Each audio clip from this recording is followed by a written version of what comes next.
مسلسلنا بيبدأ مع بنت اسمها ميونام اللي بتكون واقفة بتعترف بحبها للولد اللي هي بتحبه، لكن الولد ده بيتحرج لما بتعترف له بحبها وبيرمي هديتها بعيد وبيتعصب عليها وبيقولها انت ازاي ما اتحركتيش وانت بتعترفي لي الاعتراف ده، وانه لو مكانها كان هيستخبى ورا صندوق علشان مش جميلة. وطبعا زمايلهم بيفضلوا يضحكوا عليها وبيفضلوا كلهم ينادوا عليها بالقبيحة، لكن ميونام بتمشي وهي متضايقة، ولما بتروح البيت بتفضل تعيط جامد وابوها مش بيبقى عارف يعمل معاها ايه. ترفض انها تخرج من البيت وفعلا بتفضل في البيت لمدة سنة كاملة. بعدها بتكون بتلعب ببالونتها جوه البيت والبالونة بتطلع بره وبتطلع وراها عشان تجيبها، ولما بتخرج علشان تجيبها بتلاقي شخص بيعرض عليها انه يساعدها، لكن ميهونام بتخاف منه وكمان بتبقى خايفة انه يشوف وشها علشان هي مش جميلة. وبتلاقي جنبها على الارض كيس من الورق فبتاخده وبتخبي وشها وبتسيبه وتدخل على جوه. المهم انها بعد سنتين بنلاقيها بدلت الكيس ده بكرتونة وبتفضل مستخبية جواها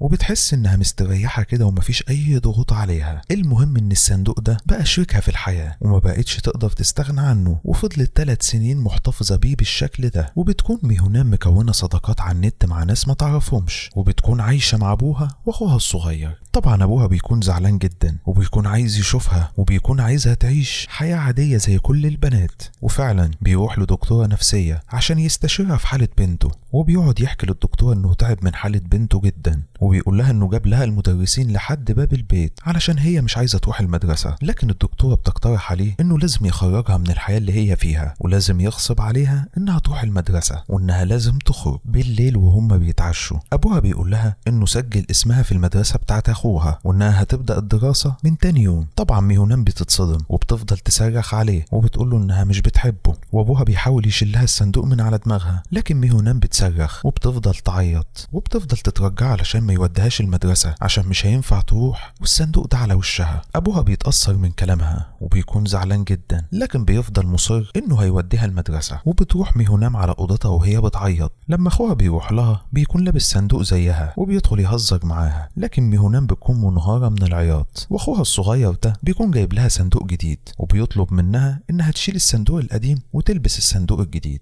ولما ميهونام بتشيل الصندوق بيطلع ان شكلها كان جميل جدا، واخوها بيحاول يقنعها انها جميلة وانها ينفع تروح المدرسة بوشها، لكن ميهونام بتكون متأكدة انها مش حلوة. المهم بيفضلوا يجددوا في الصندوق بتاعها ويحاولوا يعملوا عليه شوية زينة كده. تاني يوم الصبح ابوها بيوديها هي واخوها المدرسة، لكن ميهونام بتكون متوترة جدا ومش عارفة تنزل من العربية اصلا. ابوها بيقول لها انه عرف كل المدرسين اللي هناك بحالتها وان مفيش اي حد هيقدر يتنمر عليها، وميهونام بتنزل وابوها بيكون قلقان عليها وخايف. المهم انها بتدخل المدرسة تكون لابسة الصندوق بتاعها، وطبعا كل الطلاب بيبصوا عليها علشان المنظر غريب جدا وبيفضلوا يتنمروا عليها ويشاوروا عليها ويضحكوا عليها. وهي لما بتسمع كل الكلام ده بتحس بدوخة شديدة، تنهار وخلاص هتقع، لكن بيلحقها واحد زميلها والشخص ده بيكون لابس خوذة على راسه، وهي بتكون خايفة منه وبترفض انها تتكلم معاه، وبيقول لها ان هو اسمه ميلتون، لكن هي بترفض تقول له على اسمها وبتبقى خايفة منه، وهي بتبعد عنه بتخبط في ولد تاني اسمه زيرو. والطالب ده بيكون اكتر طالب مشهور في المدرسة وبيكون بتاع مشاكل كتير جدا. ميهونام بتعتذر له وبتبقى عايزة تمشي، لكن هو بيوقفها وبيسألها على الصندوق ده وبيطلب منها انها تشيل الصندوق، لكن ميهونام بترفض وبيبتدوا فعلا يتنمروا عليها وبيحاولوا يشيلوا الصندوق غصب عنها، لكن بيدخل ميلتون اللي انقذها في الاول وبيزعق لهم كلهم وبياخد ميهونام ويمشي. بعدها بتروح ميهونام الفصل والمدرسة بتعرفها على الطلاب، والمدرسة بتاعتهم بتطلب منهم انهم يحترموا ميهونام، لكن لما بتدخل عشان تقعد على الديسك بتاعها بتلاقي كل اصحابها بيتنمروا عليها وبيحدفوا عليها ورق وبيفضلوا يتريقوا عليها. بعدها بنكون في وقت البريك، بتروح ميهونام عشان تقعد مع اخوها تاكل، وهي بتدور عليه بيجي لها ولدين من المدرسة وبيحاولوا يشيلوا الصندوق من على وشها، وميهونام بتفضل تصرخ وكل الطلاب واقفين عمالين يضحكوا عليها ويتنمروا عليها. تقدر انها تبعد عنهم وتجري وبتسيب الاكل وتروح تقعد لوحدها وبتكون حزينة جدا وجعانة جدا كمان، لكن ميلتون بيجي لها وبيطلع اكل من معاه وبيديهولها، وبنلاقي ميهونام بتاكل في الاكل من تحت الصندوق، وميلتون بيقول لها انه نفسه يشوف وشها، لكن هي بتقول له ان هي مش جميلة علشان كده بتخبي وشها. وبيكون ميلتون متضايق جدا علشانها، وميونام بتشكره على وقفته معاها وبتقول له ان هي ما حبتش المدرسه خالص وانها مش هتيجي تاني. لكن ميلتون بيوقفها وبيقول لها انه عايز يشوفها تاني يوم وانه هيكون صاحبها في المدرسه. طبعا ميونام بتفرح علشان ده اول شخص تصاحبه في حياتها. المهم بعد المدرسه زيرو وميلتون بيتقابلوا مع بعض، وميلتون بيقول لزيرو انه هو جبان علشان دايما متحامي في الشله بتاعته، وانه لو راجل حقيقي يواجهه راجل لراجل. طبعا زيرو بيطلب من اصحابه ومن الشله بتاعته ان محدش يتدخل، وبيبداوا الاتنين يضربوا في بعض. وطبعا زيرو بيضرب ميلتون جامد، لكن بيسمعوا صوت الشرطه جايه فبيهرب زيرو بسرعه. وهو بيهرب بيلاقي قدامه ميونام، بيروح ماسكها من ايده واخدها معاه وبيشلها الصندوق غصب عنها. واول ما بيبص في وشها بيسرح بخياله فيه وبيسرح في جمالها الغير طبيعي، وميونام من الصدمه بيغمى عليها. بتفوق ميونام بتلاقي نفسها في المستشفى وابوها واخوها جنبها. تفضل ميونام تصرخ علشان الصندوق مش على وشها، لكن ابوها ما بيبقاش قدامه طريقه غير انه يجيب لها كمامه علشان تداري شويه من وشها علشان تبقى مبسوطه ومستريحه. وطبعا ابوها بيبقى حاسس بالذنب عشان هو اللي وداها المدرسه، لكن ميونام بتفاجئه بقرارها المره دي وبتقول له انها هترجع المدرسه تاني وبتكون نفسها تنتقم من زيرو. بعدها بنروح للمدرسه، بيكون زيرو قاعد في المكان بتاعه وبيكون مش بيفكر في اي حاجه غير في وش ميونام وقد ايه هي جميله، وعمال يفكر جوه نفسه هي ليه مخبيه وشها وهي بالجمال ده، وبيتمنى زيرو انه يشوفها فعلا مره كمان. وفجاه بيلاقي ميونام داخل عليه وبتضربه بالقلم، ولما الشله بتاعته هيبتدوا يضربوا ميونام بيوقفهم زيرو، وزيرو بيفضل يزعق لها وبيقول لها لو عايزه تضربيني تاني اضربي. بتخاف ميونام منه وبتمشي، لكن زيرو بيمشي وراها وبيمسكها وبيسالها وبيقول لها انا نفسي اعرف حاجه واحده بس، انت ليه بتخبي وشك؟ هي بتقول له عشان وشي مش جميل. فزيرو بيحاول يشيلها الكمامه غصب عنها وبيقول لها لازم تشوفي وشك في المرايه. وفجاه بيدخل عليهم ميلتون اللي بيضرب زيرو وبيبعدوا عنها، وبيفضل يضرب في زيرو لحد ما ميونام بتوقفه وبتسلك ما بينهم. المهم انهم بتحصل لهم فضيحه في المدرسه، والاخبار كلها بتنتشر ان في ولدين بيتخانقوا على ميونام، وميلتون بيفضل يهاجم فيه وبيقول له انت بتعمل كل ده عشان تبقى صاحبها. لكن زيرو بيلاحظ ان ميلتون معجب بيها فبيقول له انا مش عايز اصاحبها ولا حاجه، وبعدين بيقول له انت لو شفت وشها هتلاقيه مش جميل اصلا، دي قبيحه جدا. طبعا ميونام لما بتسمع كده بتتضايق وبيغمى عليها، وبيعدي اسبوع وبتكون ميونام حابسه نفسها وبتكون رافضه انها تخرج او تتكلم مع اي حد. المهم في يوم بيروح زيرو البيت ليها، لكن باباها واخوها هما اللي بيقابلوه، وابوها بيزعق له وبيقول له ان بنتي ما بتقابلش اي حد، وكمان بيقول له انها ما بتتكلمش مع اي حد من اسبوع. طبعا زيرو بيكون متضايق جدا. تاني يوم الصبح ميلتون بيروح على بيتها علشان يسأل عليها وبيقابل اخوها، وبيعرف من اخوها ان هي لسه ما خرجتش من اوضتها، وبيطلب من اخوها انه عايز يجرب انه يتكلم معاها، وفعلا بيطلع لها فوق وبيفضل يخبط عليها وبيصر على انه يقابلها وانها لازم تخرج له. وميونام عشان تخلص منه بتضطر فعلا انها تطلع له وبتكون لابسه كمامه، ولما بتخرج بتلاقيه لابس صندوق على شكل بطه وبيكون ميلتون عامله ليها مخصوص، وكمان بيبقى عامل لنفسه خوذه على شكل نفس البطه علشان يبقوا شبه بعض، وبيطلب منها انها ترجع معاه للمدرسه وانه مش هيسمح ان اي حد في المدرسه يضايقها تاني، وفعلا بتوافق انها تروح معاه. تاني يوم الصبح بيعدي عليها وبياخدها وبيروحوا مع بعض المدرسه، ولما بيكون قاعده لوحدها ميونام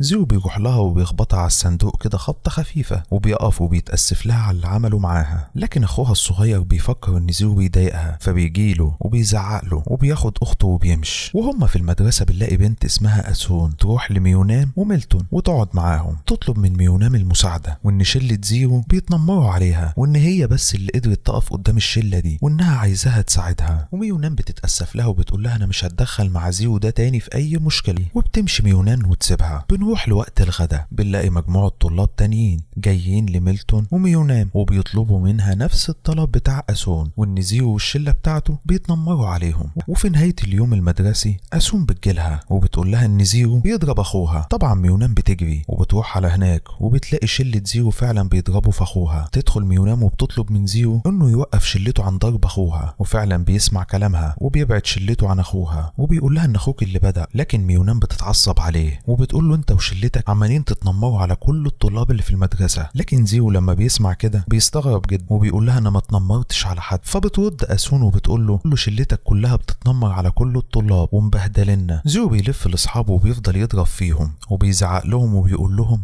مش عايز اشوف فيكم حد بيتنمر على حد تاني. وبتتدخل ميونام وبتوقفه وبتقول له ان الشخص اللي بيستخدم القوة مع الناس بيكون شخص ضعيف، وبتطلب منه انه يبطل انه يضايق الناس. وزيرو بيقول لها هسمع كلامك بس بشرط انك تشيلي الصندوق من على وشك. ميونام بتسكت وما بتبقاش عارفة هتعمل ايه. وزيرو لما بيلاقيها ساكتة ومش بترد عليه بيروح على اخوها علشان يضربه، وبيهددها انها لو ما شالتش الصندوق هيضربه. وقبل ما بيضربه بلحظة ميونام بتشيل الصندوق من على وشها، وزيرو كالعادة بيسرح في جمالها. طبعا كل الطلاب في صدمة علشان طلعت جميلة جدا. وزيرو بيطلب من شلته انهم ما يضايقوش حد تاني في المدرسة. وميونام بتاخد اخوها وبتمشي، ولما بتقابل ميلتون بتحضنه وهي بتعيط علشان بتبقى فاهمة ان الناس كلها كده شافوا وشها وانها قد ايه مش جميلة. لكن ميلتون بيهديها وبيقولها انه هيفضل جنبها. ولما بتروح البيت بتبقى قاعدة مع ابوها واخوها بيعرفها انه عمل صفحة باسمها وبالصورة بتاعتها اللي انتشرت في المدرسة، وان عدد المعجبين بيها بيزيدوا، وان الناس كاتبة عنها كومنتات جميلة جدا. وميونام ما بتكونش مصدقة اي حاجة من الحاجات دي. وابوها بيقول لها انه تعب علشان بقاله 3 سنين بيقنعها انها جميلة وانها مش وحشة خالص. وبيديها المراية وبيقول لها يا بنت شوفي نفسك. وبيقول لها اول ما هتبص في المراية هتشوفي بنت جميلة جدا. وفعلا بتاخد منه المراية، لكن ما بيكونش عندها اي فضول انها تشوف نفسها. تدخل اوضتها وبتفضل لوحدها، تفاجئ ان الشباك بتاعها مفتوح، وفجأة بيظهر لها زيرو وبيطلب منها انها ما تصرخش، وبيكون عايز يقول لها على حاجة. وعمل كده وطلع اوضتها عشان هي ما عطتلوش فرصة انه يكلمها. وبيتأسف لها زيرو عشان شال من عليها الصندوق، وكمان بيتأسف لها علشان قبل كده قال لها انها مش جميلة وان هي بالنسبة له اجمل بنت شافها في حياته.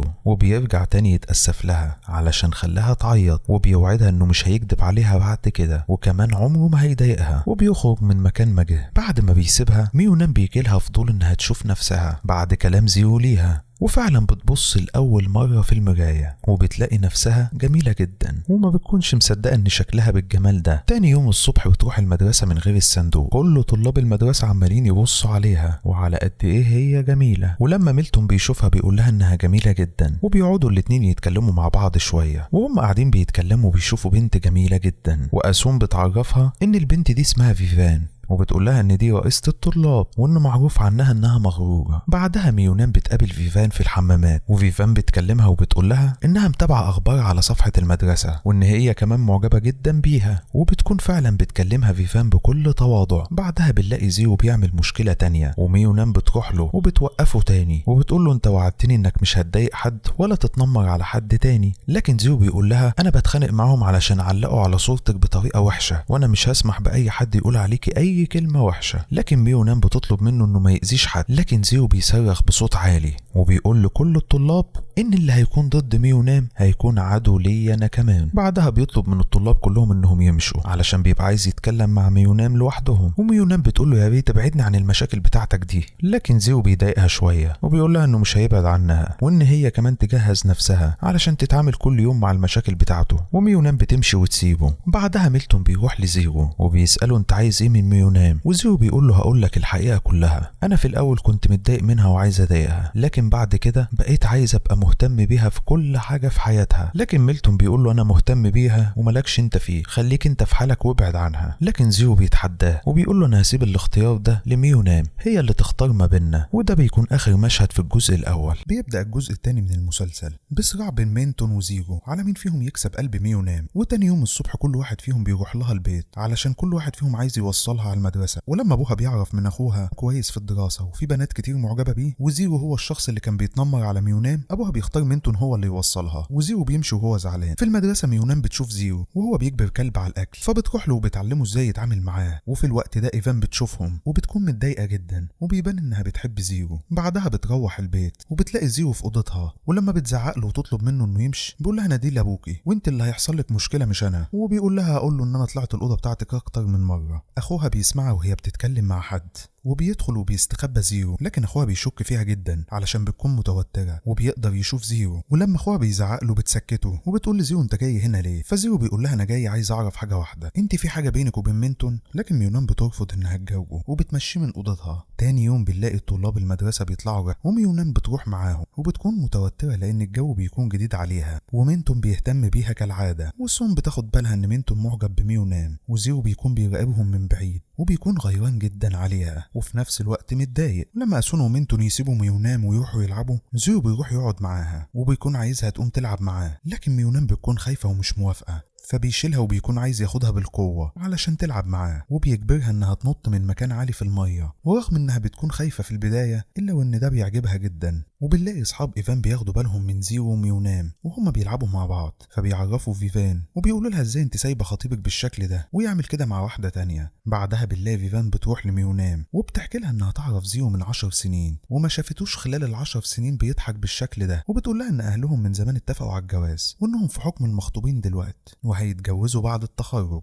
فبيبان على ميونام انها زعلانة وبتمشي وتسيبها. بعدها أسون بتسأل ميونام عن مشاعرها لمينتون، فميونام ما بتكونش عارفة هي بتحبه ولا لا، لكن أسون بتقول لها انها لازم تحدد مشاعرها في اسرع وقت. بعدها مينتون بيروح لميونام وبيقول لها انه بيحب يهتم بيها وبيعترف لها بحبه، وبيقول لها سيبك تفكري ولما تكون عايزة تجاوب على سؤالي كلميني. بعدها بيكونوا في وقت الغداء وزيرو بيروح ياكل معاهم. ميونام بتقول له خطيبتك اولى بالاهتمام ده، روح لها. فزيرو بيعرفها انه مش عايز يتجوزها، لكن ميونام ما بتهتمش بكلامه ولا بتديله وش. وبيقوم زيرو يقف قدام كل اللي موجودين وبيقول لهم انا خطيب فيفان لكن مش موافق على الخطوبه علشان كده مش هتجوزها. ميونام بتسكته علشان كده فيفان هتزعل لانها بتكون موجوده في نفس المكان، لكن زيرو بيلف لفيفان وبيسالها عن رايها في الموضوع. فيفان بتكون زعلانه وبترد عليه انها بتفكر لسه زيه وانها مش موافقه على الجواز.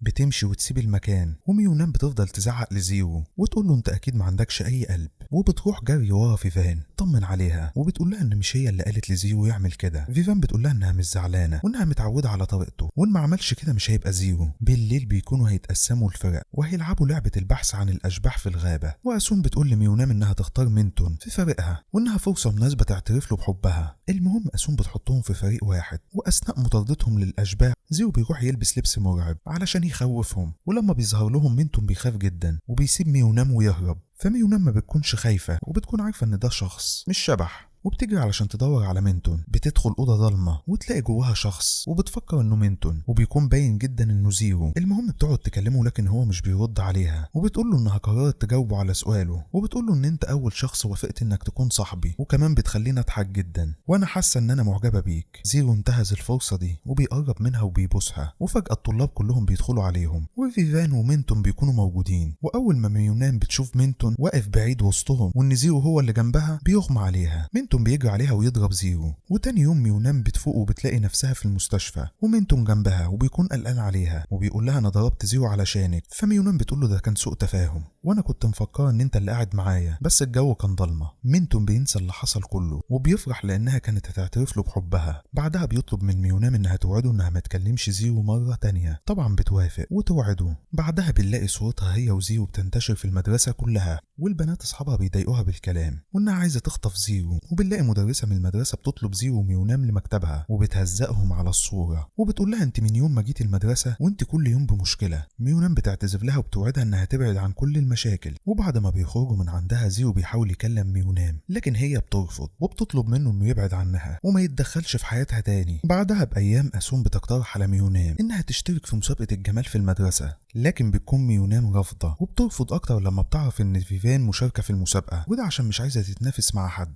لكن أسون بتروح تسجل اسمها من وراها وبنلاقي ميونام راحت لفيفان وبتعتذر لها وبتقول لها اللي حصل بيني وبين زيرو كان سوء تفاهم، وكمان أسون هي اللي أجبرتني على الدخول في المسابقة وأنا ما كنتش حابة أتنافس معاكي. لكن فيفان بتكلمها بطريقة لطيفة جدا وما بتزعلش منها. المهم المسابقة بتبدأ والتصويت بيكون فيه تعادل ما بينهم، ومينتون بيقرر انه يشارك في مسابقة السباحة وبيقول لها انه نفسه يفوز بالمسابقة دي. ميونام بتقرر انها تساعده في التدريب وبيقربوا من بعض اكتر خلال الفترة دي وبيحاول يخليها تحبه، وزيرو بيكون بيراقبهم من بعيد وبيستغل الفرصة لما بتكون لوحدها وبيطلب انه يتكلم معاها وبيقول لها ان العلاقة الوحيدة بيني وبين فيفان ان احنا اصحاب من ايام الطفولة ومفيش اي حاجة ما بيننا. بعدها بيسألها عن علاقتها بمينتون وبيقول لها انت موافقة على المواعدة دي ولا لا. ميونام بتقول له لا، فلما بيسألها ليه بتقول له انها مش عارفة تحدد مشاعرها لسه. فزيرو بيقول لها انا متأكد انك مش معجبة بيه علشان لو انت معجبة بيه مش هتكوني مترددة ناحيته، وبيقول لها انت جواكي مشاعر ناحيتي انا، وبيقرب منها وبيكون خلاص هيبوسها وهي بتكون مستسلمة ليه. لكن فجأة بيرن الموبايل بتاعها وبيكون مينتون اللي بيكون عايز يقابلها علشان يوصلها. بعد ما بتقفل معاه بتقول لزيرو انها بتحب مينتون وانها بتحس بسعادة معاه وانها مش بتحس بأي مشاعر ناحيته وتمشي وتسيبه. بعدها بنروح لمسابقة السباحة ومينتون بيقدر يفوز على زيرو، وده بسبب تشجيع ميونام ليه. وبيطلع زيرو من المية وهو زعلان جدا، ولما بيرجع بالليل لبيته بيلاقي فيفان مستنياه وبتكون خايفة عليه من انه يكون لوحده وهو زعلان. فزيرو بيقول لها انه مش عايز يكون معاها وانه مش بيحبها. فيفان بتفتكر انه بيعمل كده علشان ميونام، لكن زيرو بيقول لها انه ما اتغيرش وانه عمره ما حس ناحيتها باي حاجة غير انها صاحبة الطفولة بتاعته، وبيمشي ويسيبها. لكن فيفان بتفضل تعيط. تاني يوم بنلاقي ميونام مش لاقية زيرو في المدرسة وبتفضل تفكر فيه، ولما ما بتلاقيهوش بتكون زعلانة وبتقعد في نفس المكان اللي بيقعد فيه وبتستناه. بتيجي فيفان وتشوفها وبتقول لها انت بتدوري على ايه؟ ميونام بتقول لها انا بدور على زيرو علشان قلقان عليه من امبارح. فيفان بتقول لها انا شفته عند البسين. فميونام بتسيبها وتروح عشان تشوفه، وهناك بتلاقي اصحاب فيفان مستنيينها وبيضربوها بالكور وبيقولوا لها كلام وحش جدا وانها بتحب تكسب الشهرة وسرقت حبيب شخص تاني. لما ميونام بتحاول تدافع عن نفسها بتجيلها فيفان وبتقول لها انت بتكدبي وبترميها في الميه. ميونام بتفضل تصرخ وتطلب المساعده لانها ما بتعرفش تعوم، لكن مفيش اي بنت بتقبل تساعدها. وبعد ما بيخرجوها فيفان بتقول لها انها بتحب زيرو وبسببها اترفضت قدام المدرسه كلها، لكن ميونام بتقول لها انا مش مهتمه بزيرو اصلا ولا هو في دماغي. بتضربها بالقلم وبتطلب من اصحابها انهم يكملوا عليها، فالبنات كلها بيتلموا عليها ويضربوها ضرب جامد، لكن بيوصل مينتون واسون ويخلصوها من شويه البنات دول. ومينتون بيتعصب على فيفان جدا وبيكون هيضربها، لكن ميونام بتوقفه وتطلب منه انه ما يلمسهاش وتمشي معاهم وتسيبهم. وصاحبتها بتديها الجاكيت لما بتلاقيها بردانه. ميلتون بيدخل عليها لكن ميونام بتكون خايفه منه وبتطلب منهم انهم يسيبوها لوحدها وبتمشي وهي حزينه جدا. بعدها بتروح تقعد في مكان لوحدها وبتشوف وشها في مرايه وبتلاقي اثار الضرب عليه، وبتقرر انها ترجع تاني تلبس كيس ورق على وشها. وبيكون في الوقت ده زيرو شايفها وبيمشي وراها. بعدين بيروح لها ويسالها هي ليه رجعت تخفي وشها تاني، لكن مش بترد عليه وبيحس انها بتعيط. بيشيل الكيس من على وشها وبيلاقي اثار ضرب جامد على وشها، وميونام بتفضل تعيط وهي في حضن زيرو. بعد ما بتهدى بيقول لها انت بتعيطي ليه؟ ايه اللي حصل؟ ما بتقدرش تقول له على حاجه وبتقول له انها هتسيب المدرسه علشان المدرسه مش مكان امان بالنسبه لها. لكن زيرو بيقول لها ان مش شرط الانسان يعيش في مكان امان، وان كل ما نتألم اكتر هنكون اقوى. وبيطلب منها انها ما تستسلمش وبيمسك ايديها وبيوعدها ان لو حد ضايقها هيخليه يعيش اسوأ اوقات حياته. بعدها بيوصلها على بيتها وبنلاقي مينتون واقف مستنيها قدام البيت. زيرو بيسيبهم يتكلموا ويمشي، وبيظهر على ميونام انها مش حابه تتكلم مع مينتون وبيلاحظ كده وبيسألها هي بتتجنبه ليه. فبتقول له انها خافت منه بسبب تصرفه مع فيفان، وبتقول له انها بتكره العنف. فمينتون بيعتذر لها وبيحاول يصالحها، وميونام بتقول له انها مسامحاه وبتشكره على مساعدته ليها. تاني يوم بنلاقي مينتون واسون بيشوفوا الفيديو اللي اصحاب فيفان مصورينه لميونام وهم بيضربوها، وبيقرروا انهم ينشروا الفيديو ده على صفحة المدرسة علشان عايزين يفضحوا فيفان واصحابها. ولما زيرو بيشوف الفيديو ده بيروح لفيفان وبيزعق لها على كل حاجة عملتها في ميونام، وبيقول لها لو ما كنتيش بنت كنت ولعت فيكي. لكن فيفان بتقول له انا عملت كل ده علشان بحبك. لكن زيرو بيشوف ان ده مش مبرر مقنع للي عملته، لكن بعد اللي عملتيه ده خسرتيني حتى كصاحب.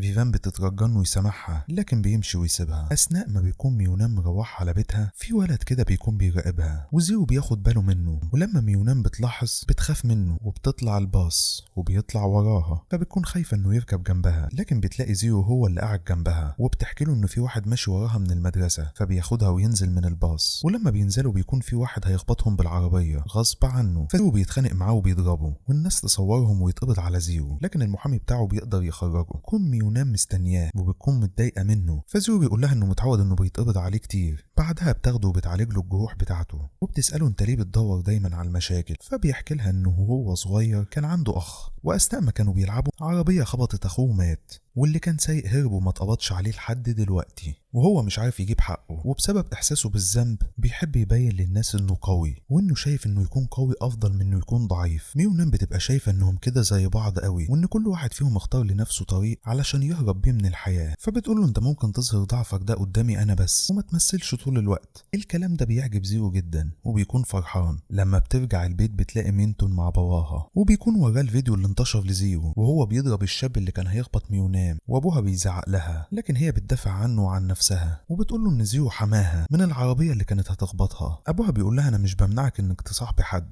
لكن بطلب منك انك تختاري الشخص اللي يليق بيكي. وبيكون قاصد مينتون وبيحذرها من انها تخرج مرة تانية مع زيرو. ميونام بتروح على اوضتها وهي زعلانة وبتحكي لسون. صاحبتها بتشارك باباها في رأيه، وميونام بتدافع عنه وتقول لها انه طيب جدا. واسون بتسألها عن مينتون وبتقول لها انا حاسة انك معجبة بالاتنين، فميونام بتنكر الكلام ده. بعدها بيجي لها رسالة من مينتون بيطلب منها انهم يخرجوا بكرة، وفجأة بتحس انها تمتلك مشاعر لمينتون وزيرو، فبتتوتر جدا وبتحاول تفوق نفسها. تاني يوم بتخرج مع مينتون، ومينتون بيقول لها انت اعترفتي لي بمشاعرك قبل كده بس انا ما سمعتهاش، وبيطلب منها انها ترجع تعترف له مرة تانية. لكن ميونام بتعتذر له وبتقول له انها حست بانها لسه مش جاهزة، ورغم انه بيزعل لكن بيقول لها انا هستناكي برضه لحد ما تبقي جاهزة. لما بتروح البيت كالعادة بتلاقي زيرو مستنيها في اوضتها، وهي بتطرده كالعادة برضه، وبتقول له ان باباها منعها من انها تشوفه، لكن هو ما بيوافقش يمشي، وبيسألها اذا كانت استمتعت مع مينتون وهم خارجين ولا لا. فهي بتقول له انا ببقى سعيدة مع مينتون على عكسك انت، بكون قلقانة وانا معاك. زيرو بيفرح لانه بيفهم من كلامها انها بتقلق عليه، وبيقول لها بعد ما سمعت الكلام اللي انا جاي عايز اسمعه همشي. وبعد ما بيمشي بيظهر على ميونام انها بتحبه. تاني يوم بعد المدرسة بيظهر لها تاني الطالب اللي كان بيمشي وراها ويوقفها وبيكون عايز يتكلم معاها، وزيرو بيجي لهم وبيسأله انت عارفها منين. فالولد ده بيعرف نفسه وبيقول له انا كنت مع ميونام في المدرسة الابتدائي، وكان من ضمن مجموعة الطلاب اللي قالوا عليها انها قبيحة. فزيرو بيكون عايز يضربه وياخده على جنب عشان يعرف منه هو عايز منها ايه، وبيكون الولد ده جاي لها عشان يعتذر لها على اللي عمله معاها زمان، لكن ميونام ما بتكونش قادرة تسامحه. فالولد ده بيرجع يترجاها وبيسألها ليه رافضة تسامحيني مع انك سامحتي مينتون. فبتسأله وتقول له ايه علاقة مينتون بالموضوع ده، فبيقول لها ان مينتون ده هو نفس الولد اللي هي اعترفت له بحبها زمان وقال عليها قبيحة. بعدها بتتصل بمينتون وتطلب منه يجي لها علشان عايزة تتكلم معاه. تاني يوم الصبح مينتون بيجي لها وبيكون مفكر انها هتعترف له بحبها، لكن ميونام بتقول له انها بتكرهه وانها عرفت كل حاجة وان هو نفس الشخص اللي قال عليها قبيحة من زمان ورفضها. فمينتون بيتأسف لها وبيقول لها الكلام ده قديم قوي وانا كنت صغير في الوقت ده وكنت خايف من اصحابي يتريقوا عليا، وبعدها حسيت بالذنب الكبير وفضلت ادور عليك عشان اعتذر لك، لكن انتم نقلتوا من بيتكم. وبيقول لها في يوم قابلت باباكي وحكيت له كل حاجه، وابوكي فضل يتعصب عليا جامد وطلب مني ان انا اتحمل غلطتي واقرب منك واكون صاحبك كمان. بعدها ميونام بتدخل لابوها وهي متعصبه جدا وبتزعق له على الخطه اللي عملها مع مينتون، لكن ابوها بيقول لها انه عمل كده علشانها وعلشان قلقان عليها وكان نفسه يشوفها عايشه بشكل طبيعي. وميونام بتزعل منه وبتجري وتسيب البيت.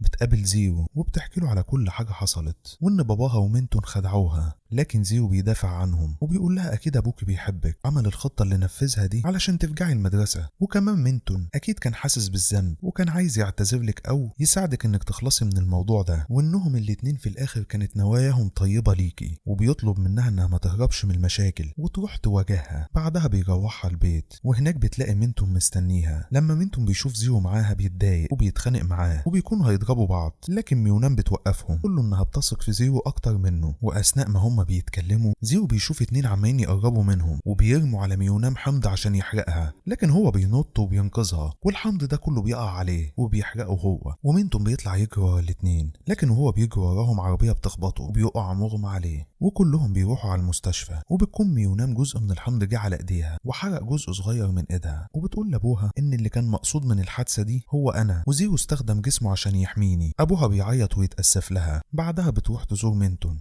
اللي بيكون لسه في غيبوبة وبتكون زعلان عليه جدا، وابوها بيقول لها انه بيحاول كتير يصاحبك وكان بيحاول يهتم بيكي. وميونام بتقول له انها محتاجة انها تشكره على كل حاجة عملها معاها، لكن في شخص تاني هي مدينة ليه بالشكر وانه كان دايما جنبها واكتر واحد شجعها على انها تواجه المشاكل وتقوم وتمشي وتسيب باباها من غير ما تقول له على اسم الشخص ده وتروح لزيرو. وبتكون فيفان جنبه، فزيرو لما بيفوق ويلاقيها بيتهمها هي انها ورا الهجوم ده علشان تأذي ميونام وما بيخليهاش تدافع عن نفسها وبيطردها من اوضته. لما بتخرج من عنده بتقابل ميونام لكن ما بيتكلموش، وميونام بتدخل لزيرو وتعتذر له انه اتأذى بسببها وانه دايما موجود جنبها وبيحميها، وبتعترف له انها معجبة بيه، لكن زيرو ما بيديهاش اي ردة فعل وينام ويسيبها. بعدها مينتون بيفوق من غيبوبته ويتأسف لميونام وبيقول لها انا قربت منك مش عشان حاسس بالذنب، انا قربت منك علشان معجب بيكي. وبيقول لها انا مش عايز اسمع ردك دلوقتي، انا هسألك عن ردك في اخر يوم في الفصل الدراسي. بيعدي شوية وقت وبيكون زيرو متجاهل ميونام تماما، وفي اخر يوم في الفصل الدراسي مينتون بيقف قدام المدرسة كلها، وده علشان لو رفضته ترفضه قدام الناس كلها زي ما هو عمل معاها زمان، وبيجبرها انها تجاوب. ميونام بتعتذر له وبتقول له انهم ما ينفعوش غير اصحاب بس، وانها كانت مفكرة انها بتحبه في البداية البداية. بعدها بتشكره على كل حاجة عملها ليها، ومينتون بيحضنها وبيقول لها انه مش زعلان منها وانهم مش مديونين لبعض دلوقتي ويمشي. فبيصعب على صاحبتها فبتروح وراه. لما ميونان بتمشي زيرو بيوقفها وبيقول له انه عايز يقول لها حاجة، لكن هي بتكون زعلانة منه علشان كان بيتجاهلها طول الفترة اللي فاتت. لكن زيرو بيقول لها ان اعتراف الحب بيكون للراجل، وبالاخص الراجل اللي حب من اول نظرة، وبيقول لها ان كل اللي اقدر اقدمهولك ان انا اوعدك اني مش هكدب عليكي ابدا. وبيسألها وبيقول لها موافقة على حبي ولا لا. ميونان بتقول له هقبل بس لازم تبعد عن المشاكل والعنف. فزيرو بيوافقها ويوعدها، واسون بتروح لمينتون وبتحاول تواسيه، ومينتون بيلاحظ انها مهتمة بيه، ولما بيسألها تنكر، لكن بيكون باين عليها قوي انها بتحبه. وزيرو بيوصل ميونام على بيتها وهم ماسكين ايد بعض، وبتعرف ابوها انهم بيتوعدوا. فابوها بيتصدم جدا وبيرفض علاقتهم وبيزعق لها، لكن في الاخر بيضطر يوافق، لكن بشروط، وانهم اثناء ما يكونوا خارجين ياخدوا اخوها معاهم. بعدها بنلاقي اخوها معاهم في اول خروجه ليهم اللي بيمنعهم انهم يقربوا من بعض. ولما ميونام واخوها بيسيبوا زيرو ويروحوا يشتروا شويه حاجات كده، مجموعه شباب من اللي كانوا بيكرهوا زيرو بيقابلوه، وبيكونوا عارفين انه وعد حبيبته انه هيبعد عن المشاكل والعنف، فبيبتدوا يستفزوه بالكلام. لكن زيرو بيسيبهم ويمشي علشان ما يخونش الوعد اللي وعده لميونام، وبيروحوا وراه ويضربوه، لكن زيرو ما بيمدش ايده عليهم وبيكون مستسلم ليهم تماما. ولما ميونام واخوها بيرجعوا ما بيلاقوش زيرو، واخوها بيروح يدور عليه، لكن بيلاقي زيرو مضروب، واخوها ده بيبقى مصدوم علشان سمع ان مفيش حد يقدر يضرب زيرو. وزيرو بيعرفه انه استسلم ليهم بسبب الوعد اللي وعده لاخته. ولما بتيجي ميونام وتشوف وشه فبتفتكر انه دخل في مشاكل تاني، وبتزعل منه وتمشي وتسيبه من غير حتى ما تسمعه. واخوها ده بيزعل قوي على اللي حصل لزيرو، وبيدخل يكلم مجموعه الشباب اللي ضربوا زيرو، وبيتحداهم انهم ما يقربوش لزيرو تاني عشان لو قربوا له هو اللي هيواجههم. لكن الشباب دول بيهددوه بالقتل، واخوها ده بيخاف جدا. بعدها بنلاقي زيرو راح لاوضه ميونام كالعاده وبيعتذر لها وبيقول لها انا ما خالفتش وعدي معاكي، وبيقول لها على الحقيقه اللي حصلت، وهي طبعا بتسامحه على طول، وبيرجعوا لبعض تاني. تاني يوم بنلاقي اخو ميونام قاعد مع مينتون وبيطلب منه المساعده علشان مش هيقدر يطلبها من زيرو بسبب وعده لاخته. ولما مينتون بيقابل اعداء زيرو وبيحس انهم عيال بلطجيه بيخاف منهم وبيجري هو واخو ميونام. ومينتون بيتصل على زيرو وبيطلب منه المساعده، وبيسيب اخو ميونام في المكان علشان يراقب الدنيا. ومجرد ما بيسيبه ويمشي بيجي شويه العيال البلطجيه دول وبيضربوا اخوها وبيضربوا مينتون، وبيكون واحد فيهم ماسك سكينه وهيبتدي يضرب بيها، لكن زيرو بيجي في الوقت المناسب ويضربهم. في الوقت ده بيكون اخوها فقد الوعي وبينقلوه على المستشفى، وابوه وميونام بييجوا وبيشوفوا اللي حصل وبيفتكروا ان السبب في ده كله هو زيرو. فميونام بتروح له وهي منهاره وبتضربه بالقلم، وبتقول له انها من يوم ما عرفته وهي كل حياتها مليانه بالمشاكل، وانها ندمانه انها وثقت فيه وبتنفصل عنه وما بتوافقش حتى تسمعه. مينتون بيكون معاه وزعلان عليه وبيسأله انت ليه ما قلتلهاش الحقيقة، لكن زيرو بيكون شايف انه غلط علشان خالف الوعد اللي وعده لها. وبيقول لميلتون انت اكيد مبسوط دلوقتي، لكن ميلتون بيقول له انا اتقبلت حقيقة انكم مرتبطين وما كنتش اتمنى انكم تنفصلوا. في نفس الوقت بتكون ميونام جنب اخوها وبتعيط جامد بسبب احساسها بالذنب انها السبب في اللي حصل له. تاني يوم بيفوق اخوها من الغيبوبة، واول حاجة بيسأل عليها هي زيرو، لكن ميونام بتقول له مش هيقعوا في مشاكل تاني علشان انا بعدت عن زيرو تماما. لكن اخوها بيحكي لها القصة الحقيقية كلها، ولما بتحس انها كانت غلطانة بتسيبهم وتجري وتروح على زيرو، وبتعتذر له انها ما ادتوش فرصة يدافع عن نفسه، وبتقول له انها مش هتبعد عنه ابدا وهتواجه المشاكل معاه. وبيرجعوا من تاني لبعض وحياتهم بتكون سعيدة، وابوها بيتقبل العلاقة وصحوبيتها بمينتون بتستمر وبتفضل علاقتها بزيرو. وبكده يكون خلص مسلسلنا. ما تنساش تعمل لايك على الفيديو وتشترك في القناة علشان اللي جاي عظمة. سلام.